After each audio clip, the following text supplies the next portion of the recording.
Hello friends, स्वागत है आपनु मारा रसोडाना काठियावाड़ी स्वादमां। हूँ भावनाबेन राठोड। आज आपणे बनावीशुं महाराष्ट्रनी प्रख्यात वानगी कोथंबीर वड़ी। तो फ्रेंड्स, कोथंबीर वड़ी बनावा माटे तमारे स्टीमरनी जरूर पड़े, एने बाफवानी जरूर पड़े, पण आजे आपणे नवी ट्रीक साथे कोथंबीर वड़ी बनावेली छे। आमां नथी तमारे बाफवानी जरूर, अने आजे आ वानगीमां एक एवी वस्तु उमेरेली छे ने के तमे एक वखत बनावशो ने तो वारे वारे आ वानगीनी डिमांड आवशे। एटली स्वादिष्ट आ कोथंबीर वड़ी तैयार थाय छे, उपरथी क्रिस्पी अने अंदरथी एकदम सॉफ्ट। तो चालो बनावीए। मात्र 15 ज मिनिटमां तैयार थई जती महाराष्ट्रियन वानगी कोथंबीर वड़ी। कोथंबीर वड़ी बनाववा माटे अहींया मैं एक मोटुं बाउल लीधेलुं छे। तो बाउलमां आपणे 1 कप चणानो लोट उमेरशुं। घरमां रहेली कोई कप के वाटकी आ रीते सेट करी लेवानी અને 1/4 कप જેટલો આપણે ચોખાનો લોટ ઉમેરશું। થોડો ચોખાનો લોટ ઉમેરવાથી કોથમીર વડીનો સ્વાદ બહુ સરસ આવે છે। હવે જે વાસણ ભરી અને આપણે લોટ લીધેલા છે ને એ વાસણથી આપણે 1 કપ પાણી ઉમેરશું। પહેલા 1 કપ પાણી ઉમેરી અને મિશ્રણ તૈયાર કરશું, પછી વધારાની જરૂર પડશે એ પ્રમાણે પાણી ઉમેરશું। એકી સાથે જો પહેલા તમે બધું જ પાણી ઉમેરી દેશો ને તો લોટમાં એકદમ લમ્સ પડી જશે। એટલે પહેલા 1 કપ પાણી ઉમેરી અને લોટ સારી રીતે મિક્સ કરી લેવાનો। આજે કોથમીર વડી આપણે એવી રીતે બનાવવાની છે કે કોઈ સ્ટીમ કરવાની જરૂર નથી। એકદમ ફટાફટ નવી રીતે આ કોથમીર વડી આપણે તૈયાર કરવાની છે। તો અહીંયા તમે જોઈ શકો છો કે માત્ર અડધી મિનિટમાં જ આપણું બેટર એકદમ સરસ લમ્સ ફ્રી તૈયાર થઈ ગયું છે। હવે બેટર સાથે વધારે આપણે 1.5 કપ જેટલું પાણી ઉમેરશું। ટોટલ આપણે 2.5 કપ પાણી ઉમેરવાનું છે।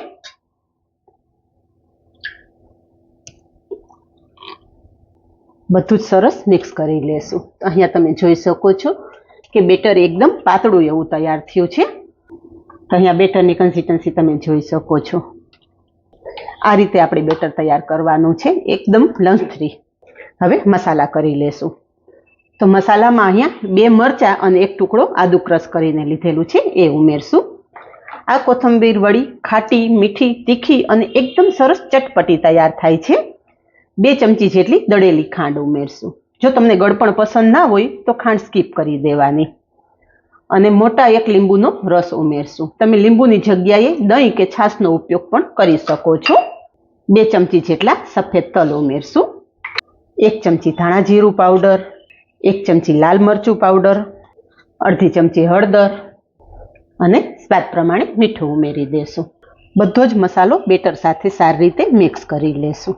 ફ્રેન્ડ્સ, અત્યારે શિયાળાની સિઝન થાય ને એટલે માર્કેટમાં પુષ્કળ પ્રમાણમાં કોથમરી આવતી હોય છે। આપણે દાળ શાકમાં તો કોથમરીનો ઉપયોગ કરતા જ હોઈએ છીએ કે પછી ચટણી બનાવતા હોઈએ। જો કોથમરી છે ને આંખની રોશની માટે ખૂબ જ ઉપયોગી છે। તો આ રીતે તમે ક્યારેક કોથંબીર વડી બનાવી અને ઘરના લોકોને સર્વ કરશો ને તો હેલ્થ માટે ખૂબ જ ઉપયોગી રહેશે। અહીં આપણું બેટર તૈયાર થઈ ગયું છે। આગળની પ્રોસેસ ગેસ પર કરીએ।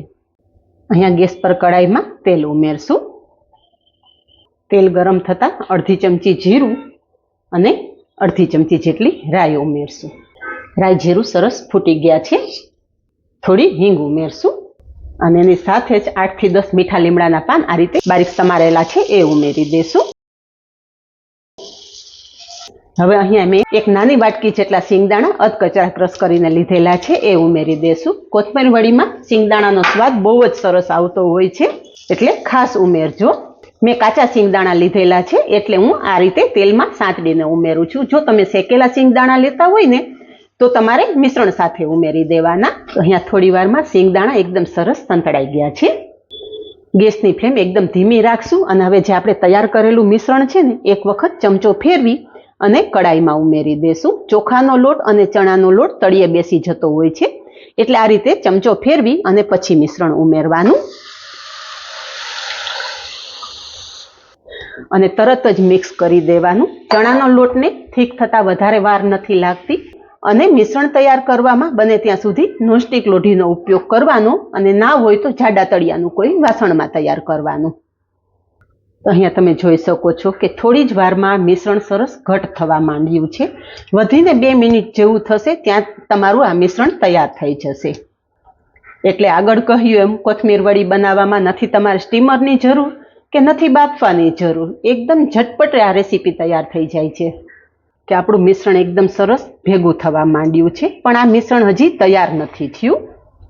ફરી પાછી 2 મિનિટ પછી અહીંયા તમે જોઈ શકો છો કે મિશ્રણ એકદમ થીક થઈ ગયું છે અને કડાઈ છોડવા માંડ્યું છે. આ રીતે આપણું મિશ્રણ તૈયાર થાય ને ત્યારે કમ્પ્લીટ સમજવાનું. હવે ગેસની ફ્લેમ બંધ કરી દેશું. આ બધી પ્રોસેસ કરીએ ને એ પહેલાં જે પ્લેટમાં તમારે સેટ કરવાની હોય ને વળીને એ પ્લેટને ગ્રીસ કરીને રાખવાની. તો અહીંયા મેં આ પ્લેટ ગ્રીસ કરી અને તૈયાર રાખેલી છે. તો હવે તૈયાર કરેલું મિશ્રણ છે એ પ્લેટમાં લઈ લેશું. તો તૈયાર કરેલું બધું જ મિશ્રણ આપણે ગ્રીસ કરેલી પ્લેટમાં લઈ લેશું.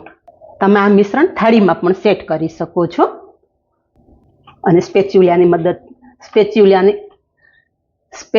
મદદથી આપણે આ રીતે ફેલાવી દેશું. કોથમીર વડી એકદમ થીક હોય છે, પાતળી નથી પાથરવાની, એ વાતનું ખાસ ધ્યાન રાખવાનું.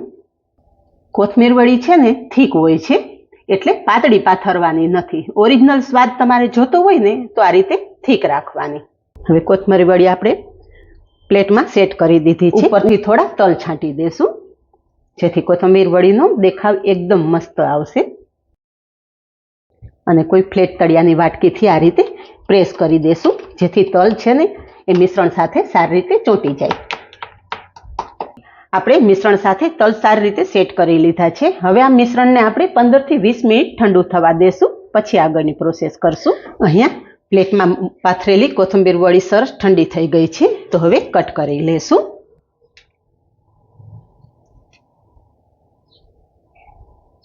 આ રીતે થોડા મોટા પીસ જ કરવાના.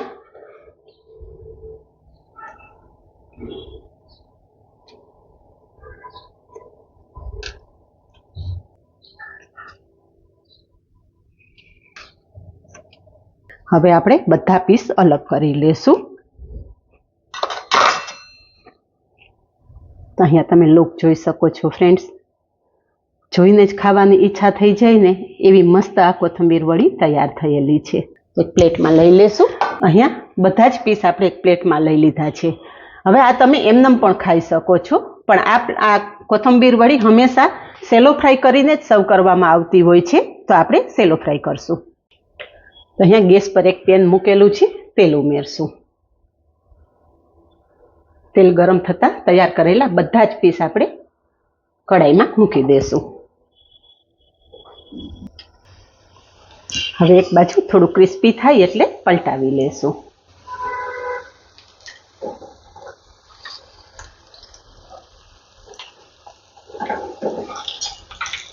તો બધા જ પીસ પલટાવી લીધા છે. બંને બાજુ આ રીતે આપણે ગોલ્ડન બ્રાઉન ફ્રાય કરી લેશું.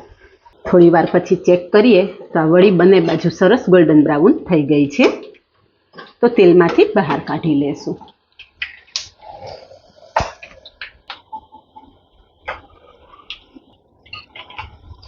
બીજી બેચની વડી પણ આપણે સેલો ફ્રાય કરવા મૂકી દીધી છે. અહીં આપણી બધી જ કોથમીર વડી સેલો ફ્રાય કરી અને તૈયાર છે. સર્વ કરી દેશું. ઉપર થોડા તલથી ગાર્નિશ કરશું. તો તૈયાર છે એકદમ મસ્ત અને સ્વાદિષ્ટ એવી કોથમીર વડી. આ જ રીતે બનાવો અને કમેન્ટમાં જણાવો કે પરફેક્ટ માપ સાથે બનેલી કોથમીર વડીની રેસીપી કેવી લાગી. આજે બસ આટલું જ. મળીએ નેક્સ્ટ વિડીયોમાં. ત્યાં સુધી બાય. Thank you.